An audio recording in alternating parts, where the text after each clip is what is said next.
안녕하세요. 여러분의 마음 경험을 디자인하는 멘탈 경험 디자이너 조명국입니다. 오늘은 제가 제주도 여행을 다녀오면서 들었던 생각들을 제가 찍었던 사진들과 함께 들려드리려고 합니다. 이번엔 제주도 여행을 떠나는 것처럼 편안하게 영상을 감상해주세요. 혼자 여행이 좋을까 아니면 둘이 여행하는 게 좋을까라는 질문에 저는 혼영을 추천합니다.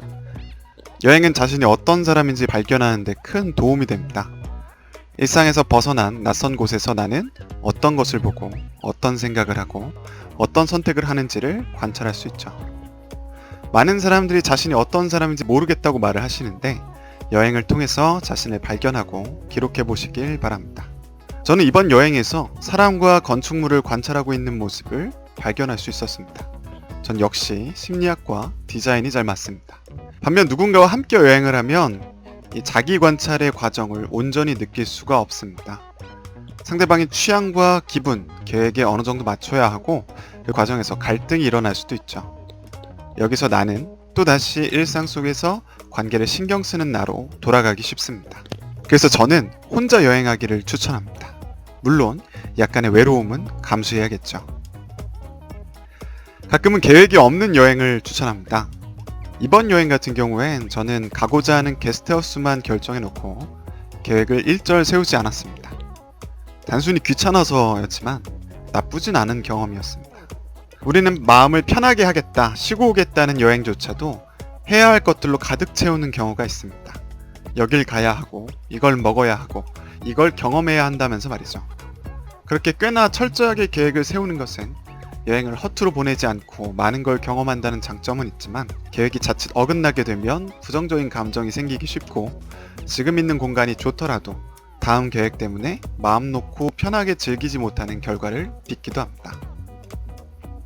저는 잘 찾아보고 가지 않아서 공사 중이라 이중섭 미술관에 들어가지 못했던 적이 있었는데 미술관 주위에서 발견한 작가의 산책길이라는 곳에서 평온한 시간을 보낼 수 있었습니다. 서울 도심에서는 거의 볼 수 없었던 나비를 발견할 수도 있었거든요. 저는 기대가 없었던지라 크게 실망하지 않았고 기대가 없었던지라 뜻밖의 즐거움을 느낄 수 있었습니다. 저도 여행을 기억하기 위해서 사진을 찍긴 하지만 사진 그 자체에 너무 몰입할 필요는 없다고 생각합니다.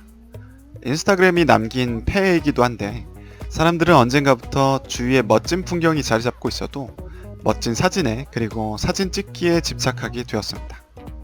저는 전망 좋은 카페에서 바다를 보면서 커피를 마시고 있었는데 그 앞에 의자가 놓여 있었고 인스타 핫플레이스라고 할 수 있는 곳이 있었는데 사람들이 사진을 너도 나도 찍기 위해서 오랫동안 기다리는 모습을 볼 수가 있었어요.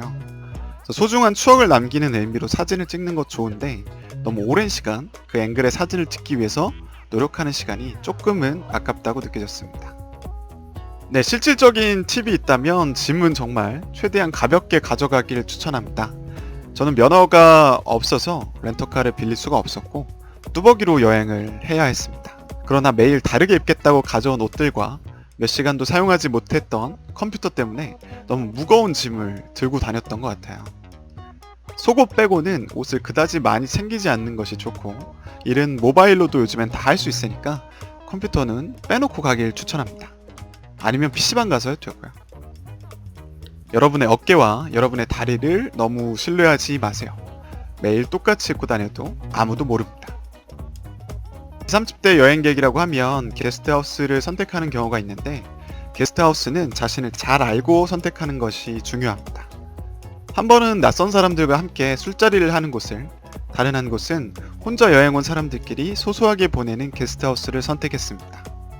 결과적으로 전자는 불만족스러웠고 후자는 크게 만족했습니다. 이는 사람 성향에 따라 다를 텐데 저는 역시 술과 함께 즐거워야만 하는 것보다는 이야기를 소소하게 나누는 걸 좋아한다는 걸 재확인했습니다. 혹여나 아싸니 인싸니 하면서 자신의 어떤 틀에 맞추어 경험을 선택할 필요는 없다고 생각합니다.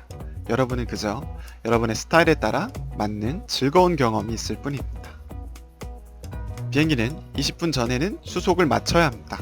전 10분밖에 늦지 않았는데 3시간 반을 비행기를 못 타고 늦게 도착할 수밖에 없었습니다. 모바일을 통해서 1시간 전에 체크인도 가능하니까 참고하시길 바랍니다. 여행이 아무리 좋더라도 돌아오는 날에는 여유롭게 공항에 도착하기를 바랍니다. 네, 오늘의 영상은 여기까지고요. 이번 휴가철에 여러분에게 맞는 행복하고 즐거운 여행을 경험하기를 추천합니다. 오늘의 영상이 마음에 드셨다면 좋아요와 구독, 댓글도 많이 달아주세요. 그럼 안녕.